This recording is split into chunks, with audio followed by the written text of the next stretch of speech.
So therefore, it's very important to remember it is our emotional reaction to whatever happens to us that's going to bring us suffering or bring us peace. If we learn how to tame our emotional reaction, it will bring us more peace and more comfort and more contentment. But if we allow it to hurt us and we react to it, it will bring us suffering. So emotions are very key to the whole aspect of suffering. We suffer because we are emotionally reacting. And the Buddha went on to even say this in the Chitta Sutra. Now, at this point, I want to point out something very important. The Buddha used two words to describe mental processes. Chitta to mean the emotional mind, and Mano to mean the thinking mind, the conscious thinking, rational mind. But unfortunately, whenever these two words appear, many translators simply translate it as mind, without separating whether the Buddha was talking about emotions or the Buddha was talking about the cognition, the thinking. So here, in this particular sutra, the Buddha was really talking about emotions. And this is a translation from my teacher, Venerable Dr. Punaji. He says, emotions dominate the world. Emotions create distress. Emotion is that one thing to which all are spellbound, because Buddha used the word chitta. This is really referring to emotion. So it's very important now to understand that this aspect of the mind we have to be aware of. So what did the Buddha talk about when he refers to the mind? The Buddha was very specific. Whenever he referred to the mind, he was using the word chitta or the word mano. In fact, he described the mind to have actually three kinds of activity going on.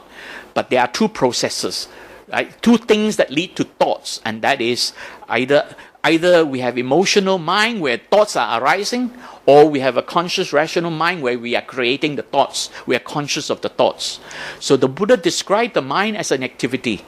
And this is where many people have maybe find it difficult to understand, because they think of the mind as an entity, not an activity. An entity is something that exists, like this computer mouse. It is an entity. I can feel it, I can touch it, I can hold it. But the mind is an activity. It's ongoing. The activity arises because of this electrochemical activity of brain cells. So electrochemical activity of brain cells is all activity, and it is this activity that leads to the state of consciousness called mind. Therefore, the mind doesn't exist. You cannot take the mind and say, this is the mind. And this is also quite common when we ask a lot of people, where is your mind? And most people point up there. But that is not the mind, that is your brain. The activity of the brain gives rise to what we call mind. So mind is really an activity, and the only way we can observe, we can know there is an activity is experiencing it. And that is the mental experience we're having. So the Buddha pointed out that mind as an activity of the body, there are three parts of this mental experience. The Buddha didn't say it's the brain. It's about activity of the body, because mental activity is not just confined 100% to the brain. There is also the central nervous system, the spinal cord, and our sense organs. All these are in the peripheral nervous system.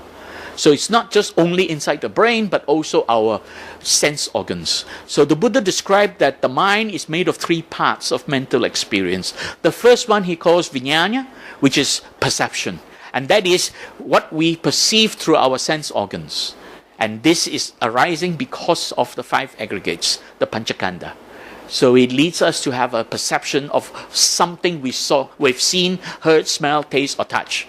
So this is an experience of the environment.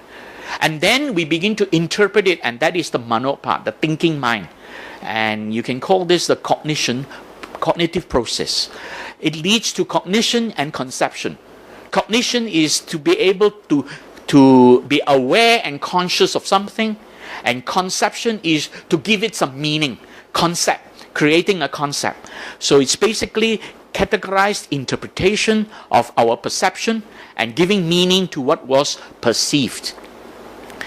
What we have perceived is called rupa. The meaning we give to it is in the form of a name, a label, and that is called nama. And that's where nama rupa comes about. We perceive something in the mind, and then that is the rupa. And then we give it a name, a label, a meaning, that is the nama. So nama rupa. And then the next process is chitta, the affective process. Psychologists would call this affective process. This is really commonly called emotions, but this is really leading to mood and temperament. So it's basically the emotional reaction to either a pleasant or unpleasant feeling. And this leads to mood or temperament. This is our emotional excitement. We become excited and we react to it because of chitta. And at the same time, what chitta will also do is we personalize experience. And this personalization leads to the notion there is a self-centered existence. And this process goes on continuously, unconsciously, but it's happening all the time. If you knock your hand against the wall and you feel the pain, what are you thinking? The thought is, I feel the pain. What's the first word? I. Right? Or you kick something on the door and then it hurts. And then you say, my toe hurts. What's the first word? My. You see, the I, me, or mine automatically arises whenever we experience something in the body. And because of that, we begin to personalize this body and think that this body is me. I am this body. Right? So this is really the process of personalizing that experience.